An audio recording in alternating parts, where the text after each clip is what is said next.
গিল ও রাহুলের ব্যাটে লড়ছে ভারত। রুট ও স্টোকসের শতকের উপর ভর করে ইংল্যান্ড প্রথম ইনিংসে 669 রানের বিশাল পুঁজি পায়।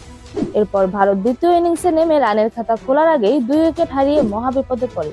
তবে সেখান থেকে দলকে টেনে নিয়ে যাচ্ছেন কেএল রাহুল এবং শুভমান গিল। ম্যানচেস্টারের চতুর্থ দিন শেষে ভারতের দ্বিতীয় ইনিংসের সংগ্রহ 2 উইকেটে 174 রান। ক্রিজে রাহুল 87 এবং গিল 78 রানে অপরাজিত আছে।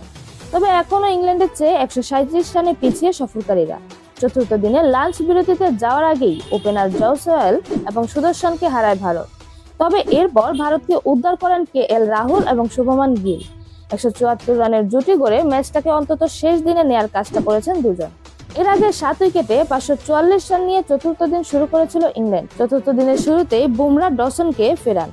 তবে নবম উইকেটে ব্রেডন কার্সের সঙ্গে দারুণ এক জুটি করেন স্টোক। এই জুটিতে যোগ হয় 95 রান। 114 টেস্টের ক্যারিয়ারের 14তম সেঞ্চুরি তুলে নেন। শেষ পর্যন্ত নবম ব্যাটার হিসেবে আউট হওয়ার আগে 11-4 ও 3 ছক্কায় 141 রান করেন স্টোকস। সেঞ্চুরি হাঁকানোর পথে ক্রিকেটের এক এলিট ক্লাবে জায়গা করে নিয়েছেন ইংল্যান্ডের অধিনায়ক। মাত্র তৃতীয় অলরাউন্ডার হিসেবে 7000 রান ও 200 উইকেটের ক্লাবে জায়গা করে নিয়েছেন তিনি। এই টেস্টের শুরুর আগে 205 ইনিংসে 6891 রানের মালিক ছিলেন স্টোকস।